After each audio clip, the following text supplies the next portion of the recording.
Pause for a moment. Take a deep breath. When was the last time you contemplated your own existence? Not your career, not the expectations others have of you, just you. The harsh reality is that you've devoted far too much time living for everything and everyone but yourself. While the world clamors for your attention, you run yourself ragged, exhausting your spirit and losing your direction. But I must ask, until when? How much longer will you postpone your own life?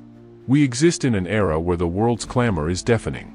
We're bombarded with endless information, expectations, and perpetual distractions. Society conditions us to believe that constant availability and busyness define success. But the truth diverges significantly from this notion. If you fail to prioritize yourself, you'll become nothing more than a shadow in your own existence. In this discourse, I'll demonstrate how to refocus on what genuinely matters, yourself. You'll discover methods to shield yourself from chaos, work with intention, and build yourself from within, using Stoic teachings as your foundation. If you relinquish control of your life, someone else will seize it. So tell me, will you awaken now, or continue sleepwalking through the life others have designed for you? Let's begin. Let me tell you about my colleague, Elliot. Nobody noticed him. He moved through life unseen. At his publishing house, he arrived before dawn and departed long after dusk. Whenever a deadline approached, he was the first to volunteer. One favor led to another, an extra manuscript, a last-minute editing session. Elliot, can you stay late tonight? Of course. Elliot, can you cover this assignment? No problem. His editor appreciated his dedication, and his colleagues thought him reliable. Without realizing it, he'd become just another resource, like a printer. Useful, available, but essentially invisible. His personal life reflected similar patterns. When his family called, he abandoned whatever he was doing. When friends needed assistance, he rearranged his schedule, always prioritizing others, never himself. And so the years accumulated, not 1, not 2, but 15 years of never declining a request. Eventually, the consequences manifested. When you exist solely for others, you lose yourself. One day, during yet another interminable budget meeting, he felt a sharp pain in his chest, a silent warning from his body. Initially, he disregarded it, believing other matters demanded his attention. But the pain returned with increasing frequency until one afternoon, sitting at his desk reviewing manuscripts, his vision blurred, and darkness enveloped him. He regained consciousness in a hospital bed. Stress, anxiety, extreme exhaustion, the physician was blunt. Continue this pattern, and your body will exact retribution for what your mind ignores. That's when understanding dawned. He'd spent his entire existence serving others but never himself. When Elliot left the hospital, something within him transformed. The change wasn't immediate or magical, but it was authentic. He gazed at his reflection and, for the first time in years, posed the question he'd been avoiding: what if, instead of being accessible to everyone else, I became available to myself? That evening, while absently scrolling through his tablet, he encountered a video that captured his attention. It discussed Stoicism, a philosophy he'd never explored. He pressed play. The video quoted Zeno of Citium: "The essence of human existence lies in one's thoughts." Elliot paused. He replayed the quote, listening intently. Those words seemed destined for him because therein lay the answer he'd been evading for years. His life reflected what his thoughts had created. He believed his value depended on his utility to others rather than his intrinsic worth. But now he understood, his life needn't revolve around others' expectations. From that day forward, Elliot began applying Stoic principles. Initially, it proved challenging. When he declined a request for the first time, his editor frowned disapprovingly. When he stopped responding to work messages after hours, his colleagues criticized him.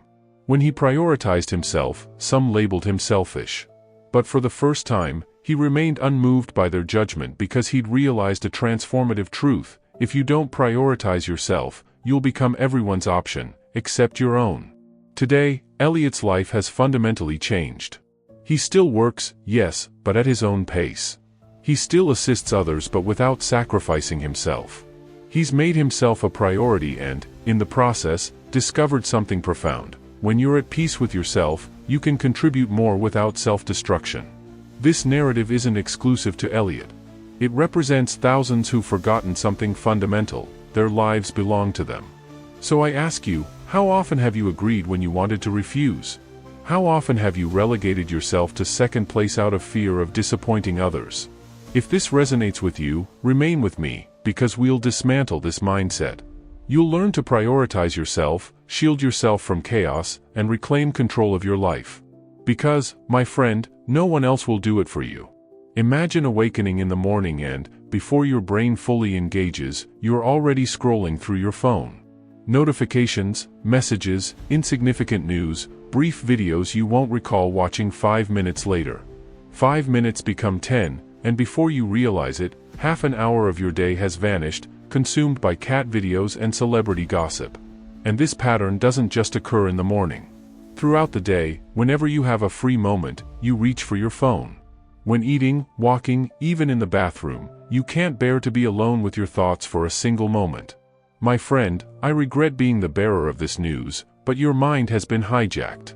Your attention resembles a pie, and the entire world wants a slice. Social media, news outlets, advertisements, algorithms, everyone sits at the table, knife and fork in hand, ready to claim their portion. They don't care if nothing remains for you. They don't want you focused, working toward your goals, or building the life you desire. They simply want you to continue serving up more slices until you have nothing left. They want you distracted, consuming, hooked. Cleanthes said it centuries ago, if someone attempted to hand over your body to a stranger, you'd be outraged. Yet you surrender your mind to anyone who passes by and allow them to manipulate it. And the worst part? You don't even recognize it because you convince yourself it's innocuous. I maintain control, you tell yourself. But let me ask, when did you last spend an entire day without checking your phone? When did you last sit down to work on something meaningful without feeling compelled to check a notification every few minutes? Of course not. You're not in control, they control you. And while your attention scatters in countless directions, your life remains static. But don't worry, it's not entirely your fault. Neuroscientist Alexander Kravitz explains that dopamine works against you.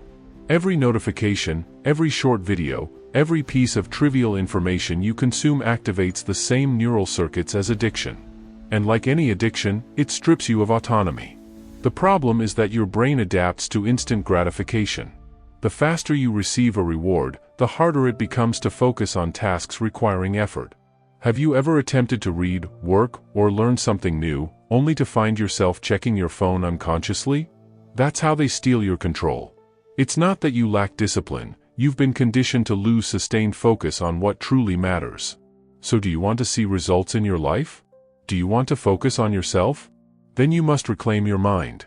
Relax, it's less daunting than it sounds. First, establish boundaries. Perform a dopamine detox. I'm not suggesting you discard your phone, but make it serve you, not dominate you. Disable unnecessary notifications. Use applications that block social media during specific hours. Don't claim options don't exist, free apps can perform this function. If you don't use them, it's because you resist change. Second, activate mental airplane mode. Don't touch your phone upon waking or before sleeping. The first and last hour of your day should belong to you, not an algorithm. Use that time for something that genuinely advances your goals. Train, write, plan, learn. Third, regain control with a Stoic question. Whenever you open an app, pause and ask yourself, is this serving me, or is it distracting me? If the answer is, it's distracting me, then you know what action to take. Remember, either you control yourself, or you'll be controlled. Because ultimately, focus distinguishes those who achieve their goals from those who merely dream. If you continue allowing the world to hijack your mind, you'll remain trapped in your current circumstances. But if you reclaim control, if you master your attention, you'll finally begin working on the only thing that truly matters, yourself. Tell me the truth, my friend. How many times have you said, I don't have time, in the past week? How often have you convinced yourself that your life is too hectic to exercise, read, learn something new, or begin that project you've been contemplating? Now, tell me something else. How many times have you opened Instagram, just for 5 minutes, and found yourself, an hour later, watching puppy videos? How many times have you opened YouTube without purpose and ended up watching a documentary about underwater basket weaving that has no relevance to your intended task? No, of course not. The problem isn't insufficient time, it's that you're giving it away without awareness. Chrysippus clarified this: time flows like a river. If you let it pass without purpose, you cannot reclaim it. And he wasn't merely philosophizing. Despite being one of the most prolific Stoic writers with hundreds of treatises, with all the responsibilities that entailed, he still found time to contemplate, teach, and strengthen his intellect. He didn't waste a moment on matters that didn't enrich his life. For him, each day presented an opportunity for self-improvement because he understood a truth many struggle to accept: time doesn't pause, wait, or return. Here's the harsh reality: our society has lost its way. We aren't like Chrysippus. A study from Cambridge University analyzed how professionals manage their time and discovered something alarming. On average, people waste 4 hours daily on unnecessary distractions. 4 entire hours. Where does this time go? Not on significant tasks, certainly. Instead, it dissipates on compulsively checking phones, toggling between browser tabs, or engaging in pointless conversations. Cumulatively, that's over 1,400 hours annually completely squandered. What a tragedy. Consider this: you could master an entire language, read hundreds of books, or establish a business from scratch. But no, most people don't even realize time is slipping through their fingers.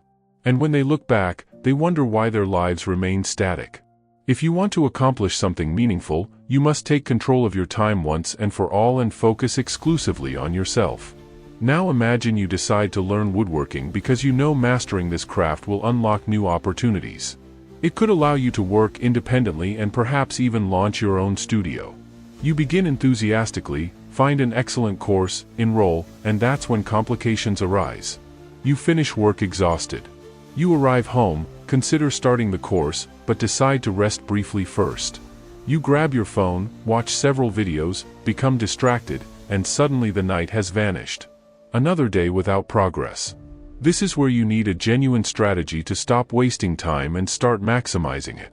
Before sleeping, write down 3 key tasks for the following day. Not an endless list of impossible goals, just 3. Watch the first woodworking lesson, complete a practical exercise, and review design examples. If you complete those 3 tasks, the day was worthwhile. When it's time to begin, avoid falling into the "I need motivation" trap. Use the 5-minute rule: open the course and tell yourself, "I'll just do 5 minutes, and if I want to stop afterward, I will." But you already know the trick: once you start, momentum carries you forward. To avoid distractions, apply the Stoic timer method: work for 25 minutes without interruptions, then take a 5-minute break. No checking your phone every 2 minutes. No, "I'll just check one message." Create a genuine focus block. And when you finish, you'll feel like you've actually made progress. Not only did you learn something new, but you also took a concrete step toward your future. Now tell me, how will you invest your time today? What will you focus on from this moment forward to stop wasting time? Share it with us because we're all on the same journey, and we can motivate each other. And keep reading, because what follows might change your perspective entirely. If you begin today, a year from now, you'll thank yourself for making this decision. But if you continue procrastinating, well, a year from now, you'll find yourself in exactly the same position. The choice is yours. In a small workshop illuminated only by the soft light filtering through the window, a woman worked in silence. She spent hours observing, adjusting, perfecting every detail of her sculpture. She wasn't rushed. She wasn't trying to impress anyone. Only she comprehended the magnitude of her creation. Day after day, she applied new layers of clay with almost obsessive precision. She studied the form, the balance, the subtle contours of her piece. While other artists announced their new works to the world, she kept her project confidential. She wasn't seeking applause. She didn't crave validation before completion. Her sole priority was her work. Weeks passed, then months, then years. For years later, the masterpiece stood ready, an enigmatic figure, perfect proportions, a revolutionary technique. Sophia had dedicated thousands of hours to creating her sculpture. Without distractions, without boasting, without seeking approval. While others talked, she worked. While others sought recognition, she sought perfection. And so, in complete silence, Sophia created the resilient soul. And you, what do you do? Do you announce your plans before you even begin, or do you work in silence? It's happened to you before, hasn't it? How many times have you enthusiastically declared a new project, a life change, a goal? I'm going to start practicing meditation. I'm going to write a novel. I'm going to learn investing. And then, nothing. Months elapse, and everything remains unchanged. But what if I told you it's not that you lack discipline, that your mind has played a trick on you? Yes, you heard correctly. There's a reason behind this. Every time you tell someone your plans, your brain releases dopamine. You know what that is, right? It's the same chemical that activates when you actually accomplish something. In other words, by talking about what you will do, your mind believes you've already made progress, and motivation fades before you even take the first step. That's why most people talk endlessly about their goals but never achieve them. Their satisfaction derives from recognition, not genuine progress. But do you know who didn't fall into this trap? Musonius Rufus. He himself said, "Don't announce what you'll do. Do it and let the results speak." That's how he lived. He didn't seek external validation. He didn't broadcast his plans. He simply worked in silence and let his efforts speak for him. His focus was on action, not approval. Now tell me, how many times has this happened to you? You decide that this time, you're really going to embrace minimalism. You buy storage containers, take pictures of your cluttered space, tell your friends about your plans, receive encouraging comments, feel motivated. But when it's time to start decluttering, your enthusiasm has vanished. Your brain already received its reward without doing the work. The same occurs with any goal: learning a language, starting a business, changing habits. If you talk about it excessively, you trick yourself into maintaining the status quo. So are you ready to let results speak for you?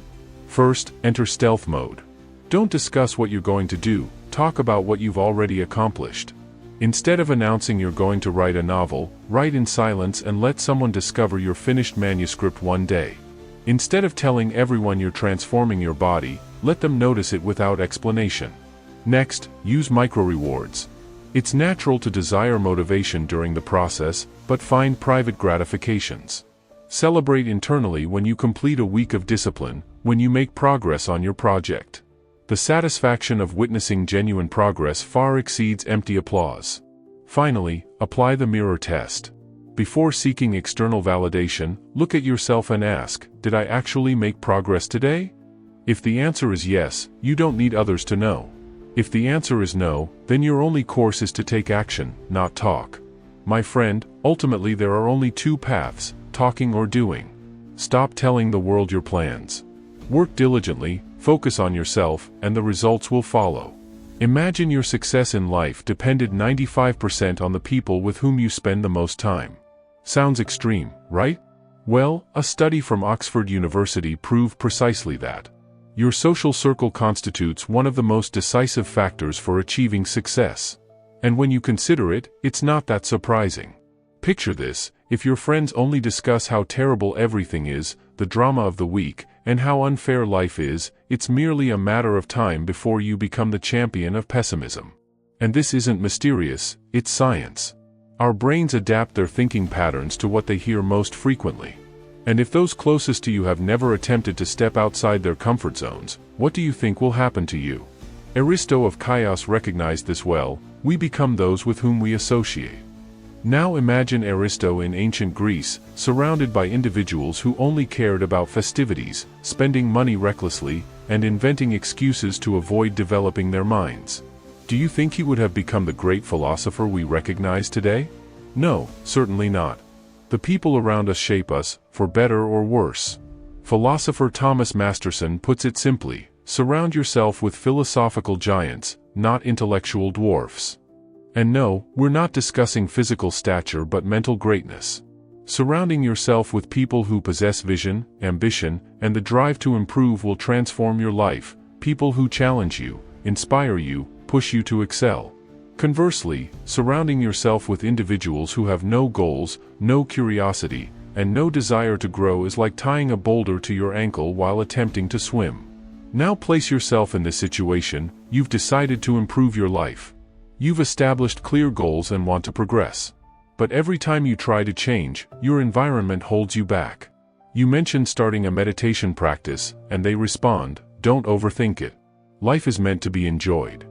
You discuss a project, and they say, don't get your hopes up. That won't succeed. Eventually, their negativity infiltrates your mind, and you begin doubting yourself. But don't worry, this isn't about abandoning all your friends overnight. It's about becoming more conscious of who influences your life and how you can begin surrounding yourself with better influences. If you want to grow, you must filter your environment. Observe who inspires you, who motivates you, who encourages you to think beyond the ordinary. Spend more time with those people. Don't have anyone like that nearby? Find them. Join communities. Attend events. Surround yourself with people who are already where you aspire to be. And if you can't do it in person, begin by consuming their content. You must also learn to decline. Say no to commitments with people who drain your energy. Say no to conversations that add nothing to your life. Say no to habits that only pull you further from your goals. Every time you say yes to something that doesn't help you grow, you're saying no to your own progress. And if you currently feel you lack a positive environment, begin by creating a virtual circle. Surround yourself with books, podcasts, and quality content. Learn from the brightest minds globally, even if you don't know them personally. Because if you fill your mind with significant ideas, sooner or later, you'll start thinking big too. Consider this: if you spend time with people who practice yoga, sooner or later, you'll grow curious and begin improving your flexibility. If you're surrounded by entrepreneurs, you'll start learning about business without realizing it. If you associate with people who read and educate themselves, you'll eventually absorb their knowledge. Your environment shapes your habits, and your habits shape your future. So tell me, do your friends bring you closer to the person you want to become, or do they pull you away? Because if they're not elevating you, chances are they're dragging you down.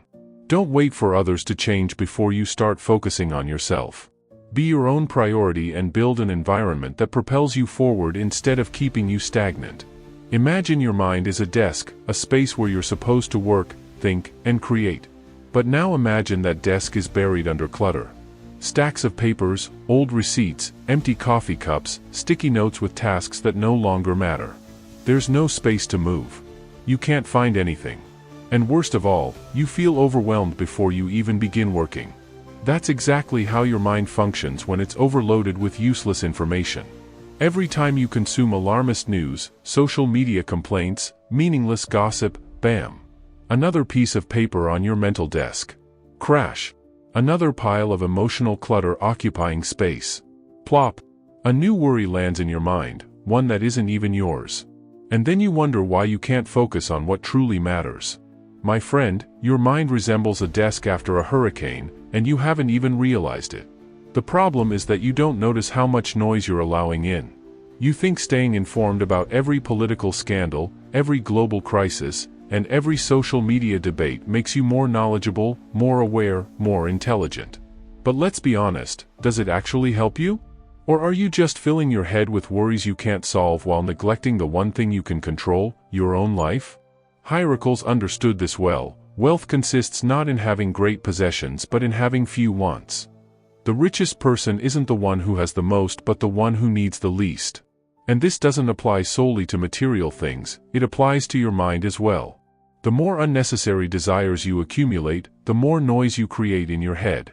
And the more noise there is, the less space you have to focus on yourself. Picture this: you wake up in the morning and, without thinking, your phone is already in your hand. You open Twitter, and the first thing you see is a heated political argument. Then you switch to Facebook and find someone showcasing their perfect life. Meanwhile, you haven't even made your bed. Next, you check the news, reading about economic crises, wars, and problems that aren't even occurring in your country. Without realizing it, all that negativity accumulates in your mind: anxiety, frustration, the feeling that the world is out of control. But in reality, the only thing out of control is your focus. Because while you're drowning in unnecessary information, you're ignoring the most important thing: your own life. This is precisely what happened to Marco Valente, a content creator who realized he was spending too much time consuming news, and it was stealing his peace of mind. So he decided to do something extreme: an entire year without watching the news. Nothing. No television, no newspapers, no social media. Even his partner was forbidden from telling him any news. The result was surprising: his anxiety decreased, his focus improved, and he had more time for himself and his projects. And the most interesting part? At the end of the experiment, he realized that truly important news always found its way to him. He didn't miss anything crucial. Do you see it now? You don't need to be hyperconnected to stay informed. So how can you start decluttering your mental desk and regaining control? First, apply the rule of the 3 filters. Before worrying about something, ask yourself these 3 questions. Does this directly affect me? Can I do something about it? Is it important in my life? If the answer to all 3 is no, let it go. Don't fill your head with things that only drain your energy without giving anything in return. Most people's worries aren't even their own, they're imposed by an overstimulated environment. Second, if you truly want to regain focus, stop consuming news constantly. You don't need to know every political scandal or every global tragedy the moment it happens. Your mind isn't designed to absorb all the world's misery without breaking down. And if something truly important occurs, trust me, you'll hear about it. Third, surround yourself with quality information. Instead of filling your mind with toxic news and irrelevant gossip, ask yourself, how can I invest this time? Maybe by reading books that actually teach you something, learning new skills, or working on personal projects. Remember, a clear mind leads to a clear life. Now tell me, how much mental clutter have you been carrying around? Because until you clean up your mind, you won't be able to focus on the one thing that truly matters, yourself. Tell me the truth, when was the last time you did something that truly made you uncomfortable? And I'm not talking about switching to a new streaming service or trying a new dish at a restaurant. I mean something that genuinely pushed you beyond your comfort zone. When was the last time you spoke in public even though your hands were trembling? Or woke at 5 a.m. to work on what truly matters? Or decided to confront something that frightens you instead of avoiding it? Because here's the thing, if you don't do things that make you uncomfortable, you will never grow. Most people think discomfort is a warning sign, like a stop sign in the middle of the road. But in reality, it's a compass pointing directly toward your growth. Every moment of doubt, every obstacle, every bit of tension signals that you're moving toward something greater. If you never feel that discomfort, my friend, it's not that you're on the right path, it's that you haven't even started walking. And no, you can't deceive me. I know you avoid discomfort. How do I know? Because we all do at some point. We prefer what's safe, easy, and familiar. We want to improve but without sacrifice. We want success but without effort. We want to be stronger but without facing resistance. Pernicious would tell you right now, don't wish for things to be easier, make yourself stronger. The Stoics understood that discomfort isn't punishment, it's the fire that forges character. It wasn't about avoiding challenges but facing them with the certainty that every obstacle overcome made them more resilient. Because the problem isn't that life is difficult, the problem is that you're waiting for things to become easy before you take action. And that will never happen. Look at the case of Akira Tanaka, the meditation master. When he decided to break the world record for sitting meditation, he wasn't a superhero. He didn't possess supernatural abilities. He simply trained his body and mind to withstand 50 hours of absolute stillness. 50 hours. Now tell me that's not confronting discomfort head-on. Day after day, he pushed his body to the limit. He learned to ignore physical pain, to control his breathing, to endure the unbearable. And after immense suffering, he succeeded. He wasn't born with that ability, he built it. And you can do the same. You know why? Because science confirms it. Neuroscientist Vanessa Laurent explains it clearly. When you face discomfort, your brain changes. New neural connections form, resilient circuits strengthen, and you become more robust and resistant. You are literally programming yourself to improve. But if you always avoid effort, if you always choose the easiest path, you're training your mind to surrender before even beginning. So are you ready to start using discomfort to your advantage? Think about this, every day you have 2 options. Do the same as always or push yourself a little and grow. Which do you choose? Because discomfort won't come knocking on your door, you have to seek it out. Wake up earlier. What's the worst that could happen? That you gain more time for yourself instead of rushing through the day? Finish your shower with cold water. Can you handle 10 seconds? Spoiler, yes. Read 1 page in another language even if it frustrates you. And that message you've been hesitating to send? Send it now. It doesn't matter what you choose to do. The important thing is that you stop running away from effort, because the more you face discomfort, the stronger you become. Also, learn to differentiate between pain and growth. Giving up because something is difficult is not the same as stopping because something is genuinely harmful. The pain of effort is temporary, but the regret of not trying lasts forever. And finally, be grateful for discomfort. Yes, I know it's challenging, but it works. When you feel uncomfortable, instead of complaining, think, "This is taking me in the right direction." Replace complaints with gratitude, because every obstacle you overcome makes you greater. Don't see discomfort as your enemy, it's the sign that you're making progress. Every time you face it, you choose yourself, reinforce your discipline, and take one more step toward the life you truly want. My friend, listen closely to this story, because it might open your eyes to where you're investing your energy. There once lived an old woman in a mountain village who was known for her unshakable tranquility. No matter what happened, she never lost her composure. One day, a young woman, frustrated with her own life, decided to test her. She approached the elder and, without warning, began insulting her. "You're a useless old woman. Your words mean nothing, and people only listen to you because they have nothing better to do." She spoke angrily, expecting to see the older woman lose her temper. But the elder didn't even flinch. She simply looked at her with a slight smile and, with complete tranquility, asked a question: "If someone offers you a gift but you don't accept it, to whom does the gift still belong?" The young woman frowned, not fully understanding the trap. "Well, to the person who offered it." The elder nodded. "Exactly. And the same applies to anger, envy, and hatred. If you don't accept them, they still belong to the one who brought them. I have more important things to devote my energy to." The young woman fell silent. She had never witnessed anything like this. She had always thought she had to respond to every provocation, defend herself, strike back. But there was the elder, immune to her poison, untouched as if nothing had happened. And herein lies the key, my friend. The elder didn't allow external forces to control her mind. She didn't let someone else's anger become her own because she understood the same principle Cato articulated centuries ago: if something external bothers you, it's not the thing itself that's the problem but your interpretation of it. An insult only has power if you choose to accept it. A negative comment only affects you if you let it in. And the energy you spend fighting others is energy you could be using to build yourself. Let's be clear, how many times have you wasted time and energy on things that, if you're honest, add nothing to your life? You argue with someone on social media over a post that isn't even yours. You become aggravated because your neighbor parked their car in a different spot, even though it doesn't affect you.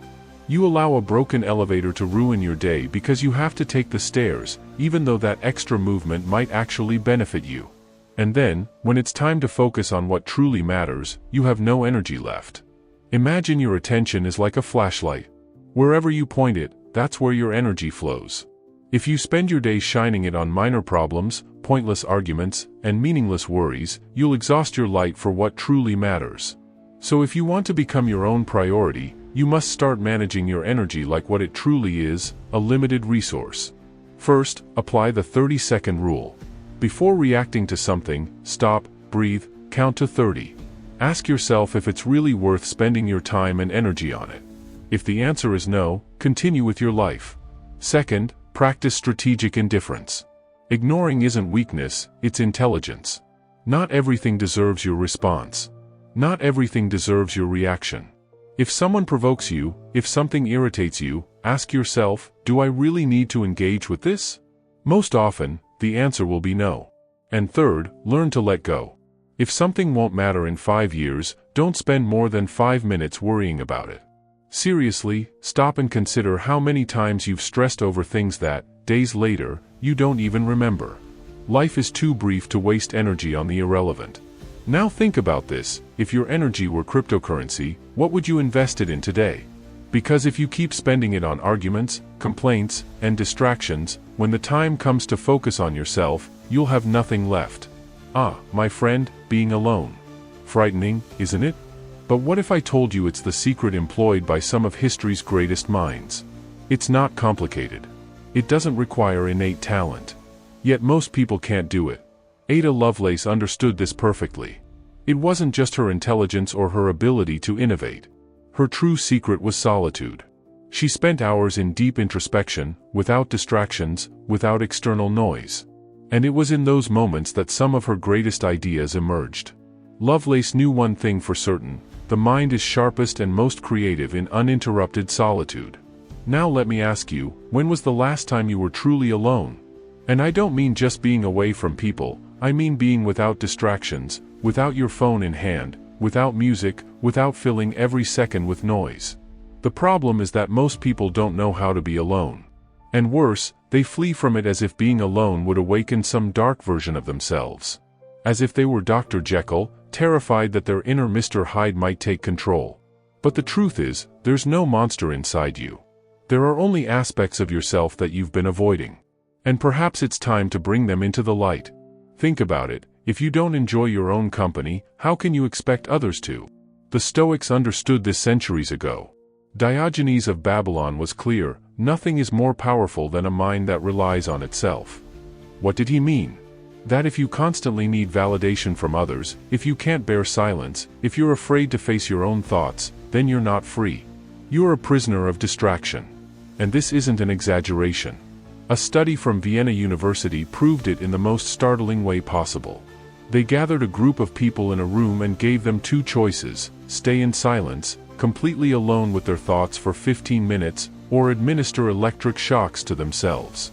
The result will shock you. Most people chose to receive electric shocks rather than be alone with their own minds. Sounds impossible to believe, right? Let me ask you something: what would you have chosen? Think about it. Today, solitude is viewed as something negative. You go to a cafe and see someone drinking coffee alone. What does most of society think?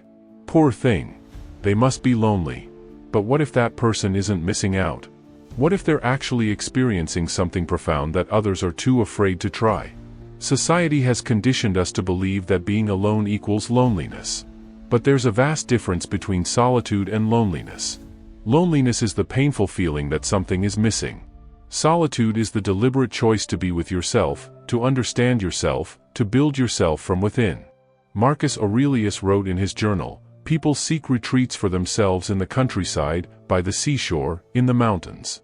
But this is a mark of the most common sort of person, for it is in your power to retire within yourself whenever you desire." In other words, your mind can be a sanctuary if you learn to cultivate it properly. Consider Alex Chen, the entrepreneur who revolutionized sustainable energy. For years, people wondered about his secret. Was it connections? Resources? Luck? None of these. His actual method was deceptively simple. Every morning, he spent 2 hours completely alone. No phone, no internet, no distractions, just himself and his thoughts. During those hours, he contemplated problems, explored solutions, and developed insights that would have been impossible in a distracted state. While others were scrolling through social media, he was building an empire in silence. But how do you start implementing solitude in your life? First, schedule it like any other important appointment. Start small, perhaps just 15 minutes daily. Find a quiet space, turn off your phone, and simply be. Don't try to fill the silence with activities. Just sit with your thoughts, observe them without judgment. Second, use solitude for deep work. Choose your most important project and work on it during your alone time. With no distractions, you'll be amazed at how much you can accomplish. Remember what physicist Richard Feynman said: the most valuable resource for productivity isn't time, it's focused attention. Third, practice mindful solitude. When alone, don't just let your mind wander aimlessly. Direct your thoughts. Ask yourself meaningful questions. What am I avoiding in my life?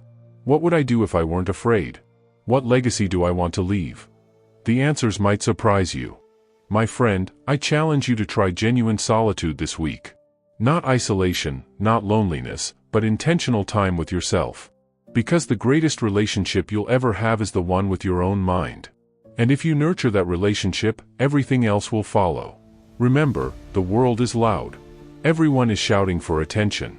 But the most profound insights don't come from outside, they emerge from within, in moments of stillness. So before rushing back to the noise, give yourself the gift of silence.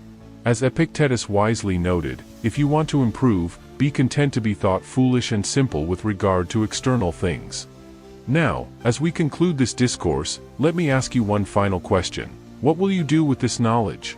Will you continue as before, allowing external forces to dictate your existence? Or will you finally take control and make yourself the priority? The choice is yours. But remember this, no one is coming to save you. No magical solution will suddenly transform your life. The responsibility lies solely with you. Either you decide to prioritize yourself now, or you'll continue living according to others' designs. So I implore you, choose yourself today. Reclaim your mind from distractions. Guard your time ferociously. Build an environment that nurtures growth. Face discomfort with courage. Manage your energy wisely. And embrace solitude as your ally, not your enemy. Because when you truly make yourself a priority, something remarkable happens. You don't become selfish, you become powerful. You don't diminish your contribution to the world, you magnify it. You become like that elder in the mountain, untouched by external chaos because you've built an unshakable foundation within. The path won't be easy. There will be resistance, setbacks, moments of doubt. But with each step forward, with each choice that honors your true self, you'll grow stronger. And one day, perhaps sooner than you think, you'll look in the mirror and see someone you genuinely admire, someone who didn't surrender to mediocrity but chose excellence instead. So, my friend, will you continue postponing your own life? Or will you begin, right now, today, to build the existence you deserve? The decision is yours. Choose wisely.